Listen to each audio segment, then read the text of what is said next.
That's right. It's episode 17 of USFAPN. Let's go. Let's go. Woo!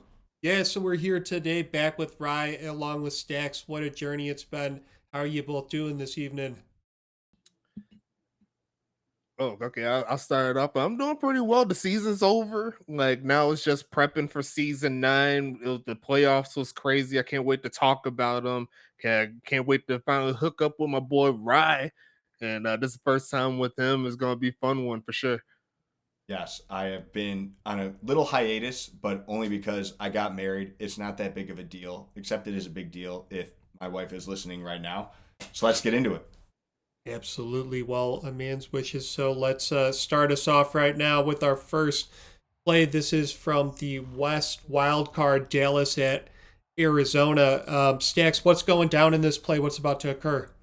Yes, just to start out the game, great job by Dallas in Arizona. Dallas scored 2 field goals to kick this off, and you already know who that man is right there, Mr. Krim, getting it done early, and he was a big benefactor in this ball game here, taking them back for a big loss. Defense wins championships. They do. And I just realized I screwed something up, guys. I'm supposed to have this audio coming through my microphone, through my AirPods. It's coming through the speaker. So, like, So we're about to keep doing this episode. And if it fucks up, you should come at us in the comments. Okay. And specifically, you should come at PAWTAI on X. All right. But yeah, really good play there for sure. The defense here for Dallas in this particular ball game played one of their better games all around. And we're going to see Arizona trying to get the ball down the field, and they just throw an INT, bad pick. And by Noah that pretty Bates. much got the ball rolling for Dallas.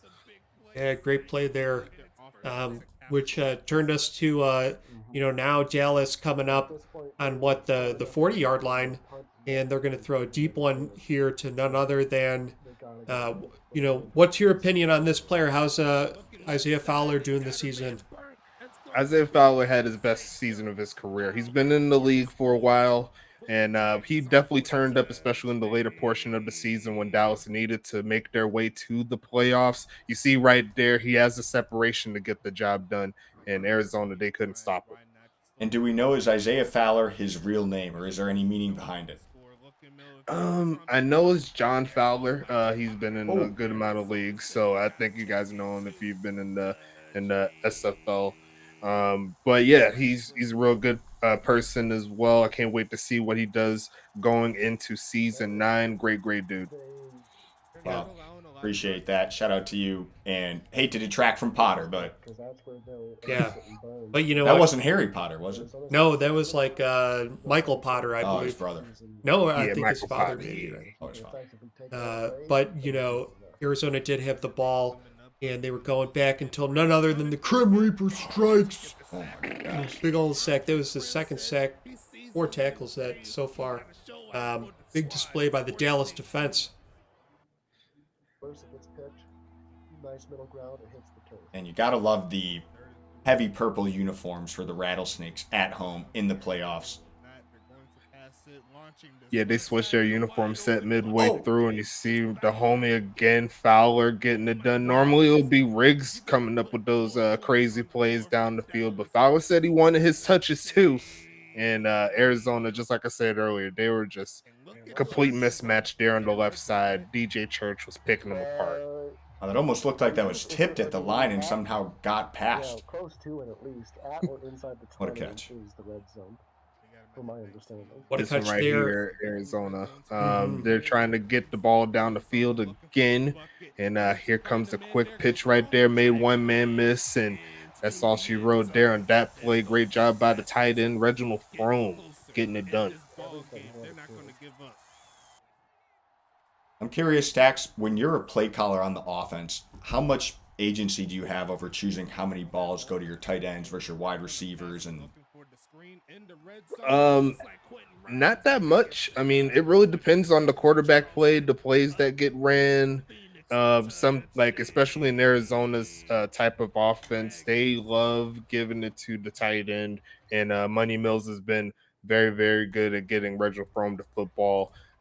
You'll see it later on in this game. There was a couple more passes. Or I don't actually. I take that back. Might not be in this game. It was in the last one, but he loves his tight end, and I think he's going to be doing real good too. He just came back in the server. It's crazy. Money Mills, great name as well. Absolutely. Big old money. Tossing one to that one was to Potter. Previous one was to Robbins. Got to shout out those guys, but let's see about how Dallas behaved in our final clip. And also, just as we go through this final clip, which clearly isn't a game decider, so I'm going to talk over it. Shout out to the fact that we have one of the newest Madden sims out there, because this version of Madden, as it just started happening, includes celebrations. There aren't many simulated football leagues where you get to see these gangsta-ass celebrations. I think we just saw Potter do the dap. May have been mistaken. Did the dap, but that Kenobi interception, he fell down with it for a good one, and that was best simulated celebrations of any simulated football league out there. Yeah, USFA. Put it in a commercial. And that was the score, 34-20. Stacks, can you break this one down for us? Like, why did this outcome, emerge? I think we broke it down like when I was sending you the clips, but Dallas didn't beat Arizona all season long, right? Like Arizona had their number, but I don't know what it was. I don't know if it was the W that Dallas was drinking on the sideline. Everything seemed to work for them defensively. They got to Money Mills. They couldn't do it all season long, but they found a way to get to him. Offensively, the passing attack was crazy. Awful was moving the ball with relative ease. It just seemed like everything was working to their favor, and I'm happy that they are able to get their first ever playoff victory in their team history. Yeah, and an away victory for them. Do rattlesnakes, the animal, live in a den or a lair? Like, what's the appropriate term for saying that the Dallas Dragons just came into the rattlesnake den, the rattlesnake lair? Yeah, I mean the lair. And handed those. I'll say rattlesnake lair with that one. Yeah. From the away lair. Shout out to the Dragons. Shout out to the Dragons. Well, shout out to the West Conference Finals that had our second game of the evening, and we had none other than Dallas, Charlotte, and Tampa Bay. Yeah, this is the Eastern Conference wild card right here in this one. Royales with cheese. Oh my god, a flea flicker. Yeah, this is a fun game here for Charlotte. It seemed like they were pulling out all the stops, similar to Dallas in the last game. They were going for it on fourth down. You see right there, Doc Boone, their starting halfback, is throwing 20-yard dots. Like, they made sure that they put themselves in the best position to win. And this was a fun game to watch them play. And I heard that Prince Harry was there supporting the Royals. Oh, yeah, most definitely. You see right here, another fourth down. The punter's getting into the mix. Yeah. And another 20-yard dot on fourth down. This is the type of game that we were seeing. It was even more fun to call. And on-brand mold, the free safety, coming out with his first ever reception as well. That was pretty fun. Yeah, this punter has been sneakily upgrading his throw skill all season long, and it's finally paid off. Funny enough that punters kickers, they can actually upgrade those stats. Well, it's pretty hilarious. See right here, though, Tampa trying to get back into it, and he found his man, I believe, Darren Eliason. Yes, it is number 14 for the touchdown, and that was a beautiful pass there from James West. He had a real great season, leading the league, leading the quarterbacks in passing touchdowns. Just keep doing what works. Tampa Bay still had the ball, but Charlotte was going to put a little bit of pressure back into the game, all tied up 7-7 in the second, when none other than A. Jacobson, Ulf's like a counter player, right? I love watching games in the rain. Yeah, Aaron Jacobson getting it done, the linebacker throwing out the man. You see all the pressure right there, looking like a Greek god. I don't know what's wrong with him. We got them bulging arms. I wish I could get like him. was it, man? If he And you Gotta see keep right upgrading there, strength. there's another big Yeah. play there to Kai Coco. And then they're setting up their next score, which should be another pass to him. Actually, no, it's going to be the handoff, and he's going to push forward through the flag. Got him off sides, doesn't matter. Cheryl's going to get that lead back. Mhm. Yeah, this one closed throughout, at least through the first half. Mhm. And that's what you expect from the playoffs. Look at the distance on this one here, though. You had to put the field goal here on this one. I know Ryan loves him, but this was a pretty long one from 52 yards. Straight bucket there Wow. from Jack 52 Molyneux. yards. And you see right there, that got him back up a touchdown. They was able to score a field goal later, as you currently see, 20-10. Is there a known record for longest field goal in the USFA? For sure, and they got to keep Charlotte off the board for the rest of the quarter. I know it's 55 plus. I'm quite certain if I was to remember the last long field goal. I know this season was 57, but I think the longest ever was 60. Oh, Pretty sure the 60 longest. yards? Yeah, back in the Axis days, but nothing that long since. And you see right there, Charlotte running through. They got the last play to essentially run out the clock. Tampa Bay couldn't do anything past that. Game over from there. Charlotte has looked like a really strong team the whole season. And I think it finally showed out during the playoffs. And I wouldn't be surprised if they go all the way to the championship. Most definitely. They've got that victory at the number 3 seed. So technically in the Madden era, they're the first 3 seed to win a wild card game within their own conference. So that was a really, really good feat for them. One of our OG teams been there since the beginning. They've earned it. They've earned it, and so have our third placement of the games tonight. None other than Dallas Dragons at Huntington Beach Voyagers. And the Dallas Dragons coming in strong. You know, they're on defense, but they need to make their presence known. 1st and 1, 9 minutes on the clock. And we've got none other than the deep threat, Ivan, with the big sack to set the tone for the game this evening. Gosh, Ivan, I'd like to see him go up against Dolph. Oh, yeah. Ivan the Impaler. Is Vlad the Impaler. Oh, Vlad the Impaler. Ivan the Terrible. They're looking enough big splash plays to. Huntington Beach trying to get down the field. He's going to find the man Jeff Brown at tight end for a great play.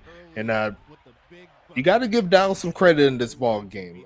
Dallas, they were clear underdogs going up against the best team record-wise.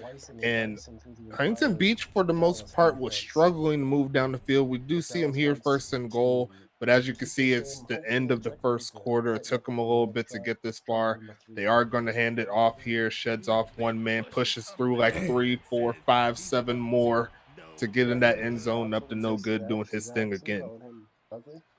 Up to no good. You know, that should be the name ball of the week, Rye. It's like, Oh, good. Have we given it to Oh Good? no, I don't think so. What we need is a name ball trope. Oh, I might give it to Jeff Brown, which is a name that I would use if I ever had to go into witness protection. Jeff Brown. Oh man, but I like that. yeah, the boys though, Huntington Beach, they're back in it again.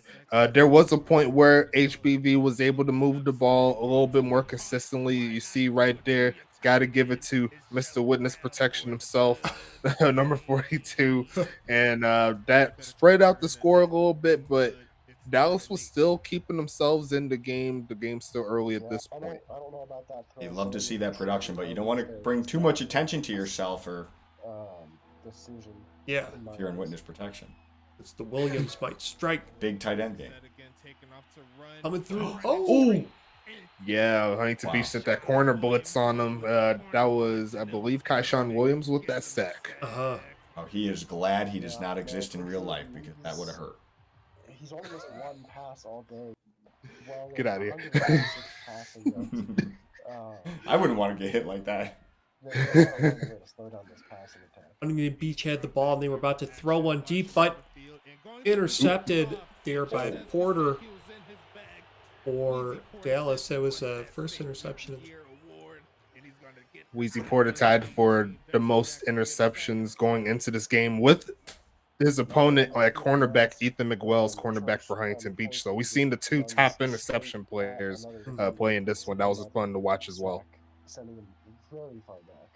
That was a crazy one-handed, like in the crook of his arm interception. Well, it wasn't the only one we saw here. So many Henderson. good defensive plays this week. Oh, yeah. Blaze. Good job by the veteran Blaze Henderson on that one, just sniping the quarterback DJ Church. And that's another note as well. DJ Church, although he had a great game in the last one, he probably had one of his worst games in this one. He barely got to 50% completion. He was throwing the ball a little bit errantly. He was able to get this one here.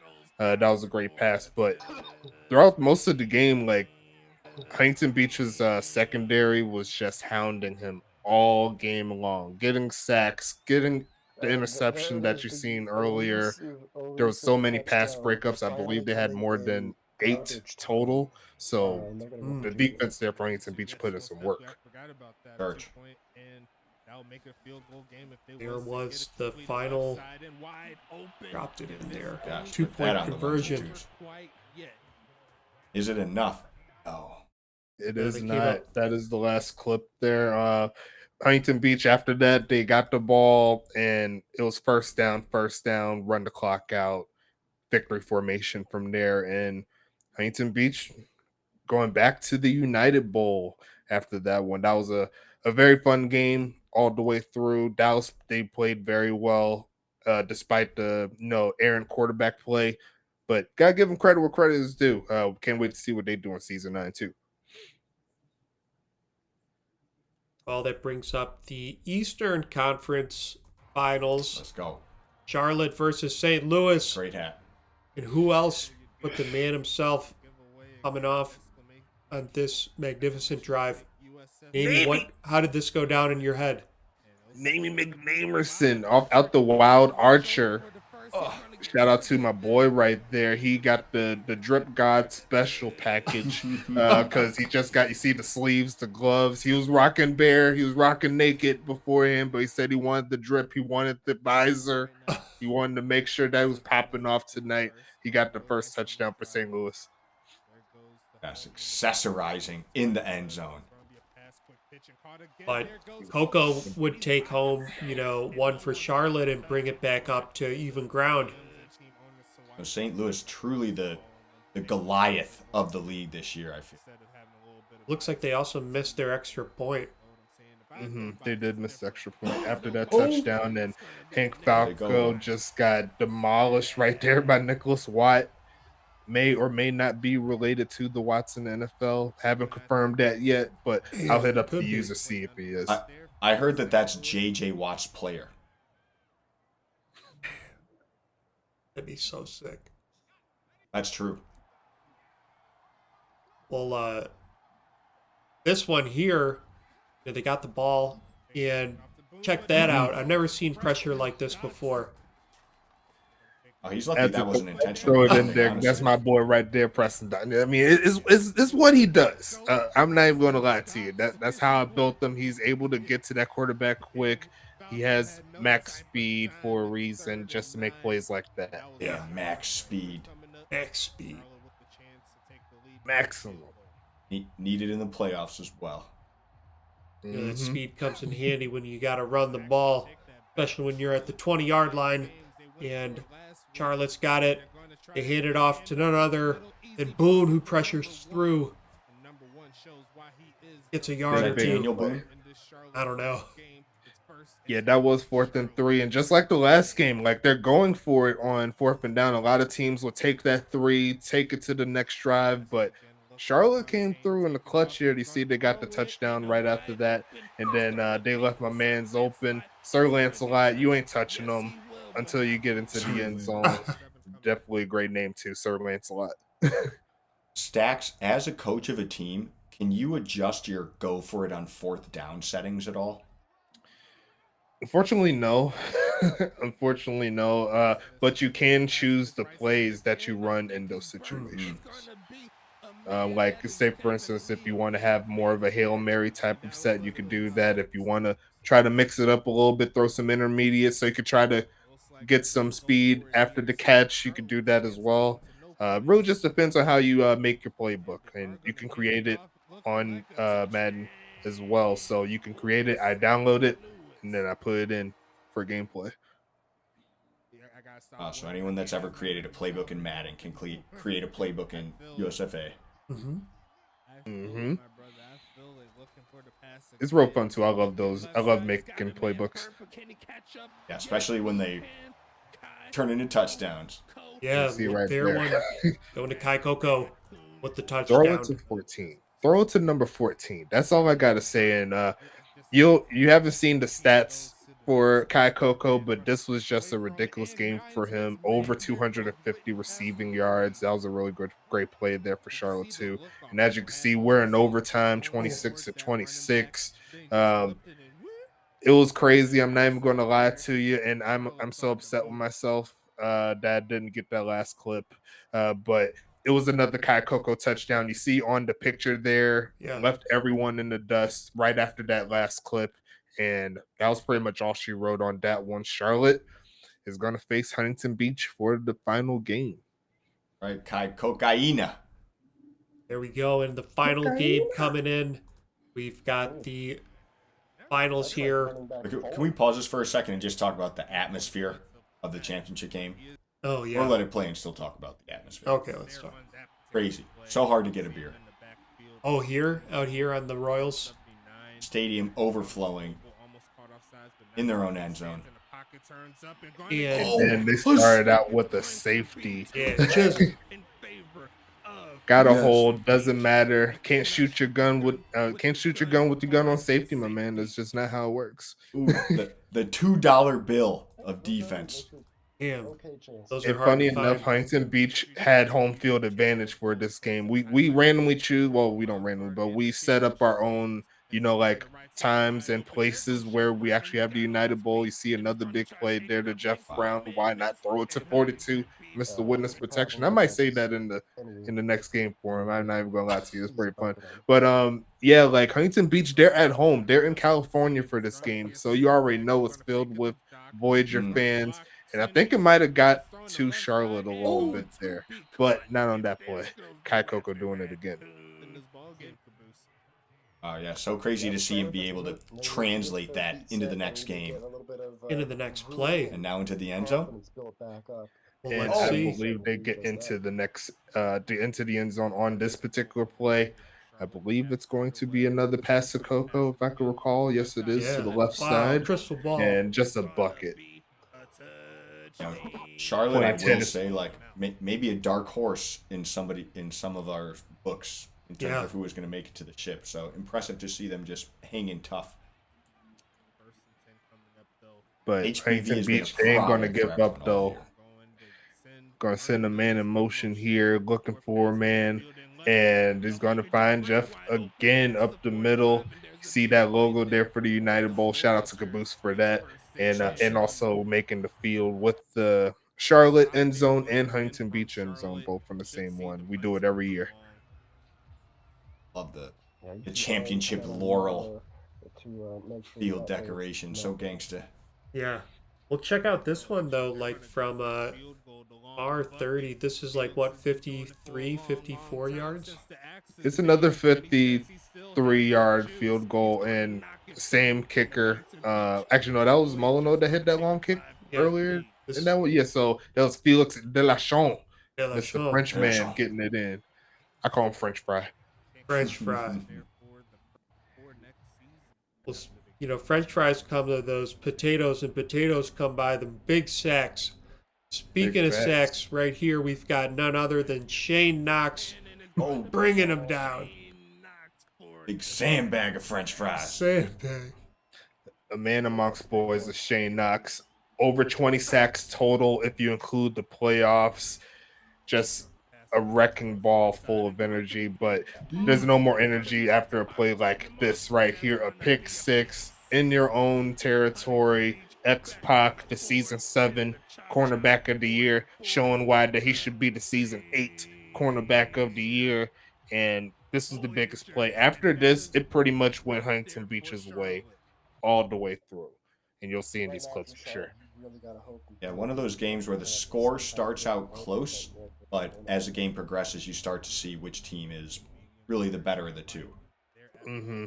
As you see Huntington Beach back into the mix again, sending Vernon Mills in motion. He had a little bit of a quiet game, but hey, sometimes it works. Sometimes it doesn't. Just like that play, guess who Shane Knox with his third of the game. Third of And the I game. told you, Third. he's a Greek god too. And Huntington Beach, all the way on the 30-yard line now, they really needed to like up the score. So that's when it came down to none other than Lewis, with the touchdown over here. Unstoppable as a team. And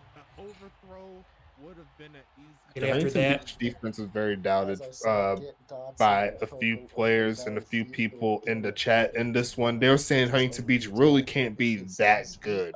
And then they come up with a game like this going into the third quarter. They get another sack here. Tom Krieg Jr., Mr. Bucket. And funny story here, Tom Krieg Jr.'s father, Tom Krieg, wide receiver for Charlotte. And they both played against each other today in that one. wow. Yep. It's you gotta move the ball fast. That coach I'd start looking for needs to go for a jog. Deep plays and sort of a little bit more of that secondary. Well, Charlotte, they had the ball and they, got sacked by none other than Noble himself.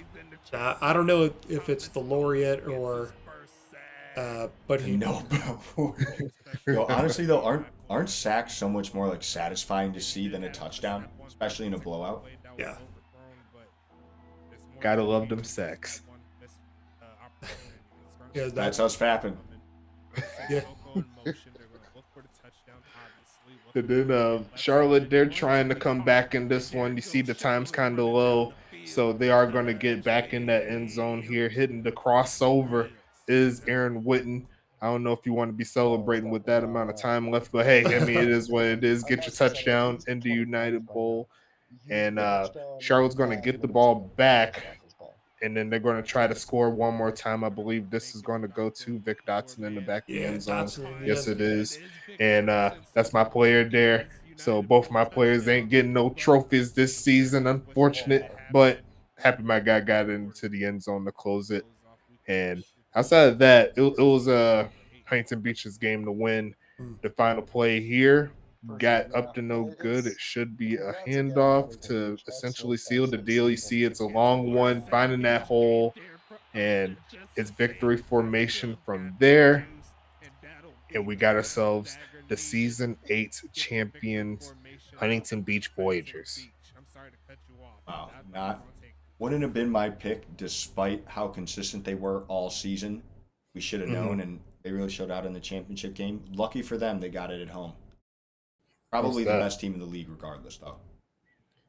Most definitely. And funny thing is, they came into this game. They honestly could have got knocked out against Dallas if they played a little bit better. I don't know how that would have went between Charlotte and Dallas, but if they didn't come through with those couple of touchdowns there, we might have a different story talking here. So going back to them, and then of course Charlotte, they went in overtime against St. Louis. They could have potentially won that game, but Charlotte won the coin toss and they scored the touchdown that closed it out. And what a great season. That's all I really got to say about that. I've been talking a lot, but just so much going on in the USFA. I love it. Absolutely. Tell our viewers, like, what do they have to look forward to in the the off season? So first things first, a lot of mod work from me and Caboose. That's the main thing. Just making sure that all the rosters and everything is good to go. We got the draft coming up on September 16th. A little bit before that, I believe on Saturday coming, we'll have the award show. So we'll know who won quarterback of the year, community service award, etc. Going to be a fun ride there. What's all going the to dress be code for the award show again? I'm sorry? The dress code for the award show, do we have to wear a tux? Nah, you go wherever you want, man. Wear what's comfortable. If you're gonna win and you want to wear like one of those tuxedo shirts, do your thing, man. I ain't mad at you. What else is happening? Actually, we didn't talk about this here, but we did reveal the 2 new teams going into season number 9 in the wild card games. We have Andre Krim. You already know him. He's going to be the team owner for the Toronto Wraiths.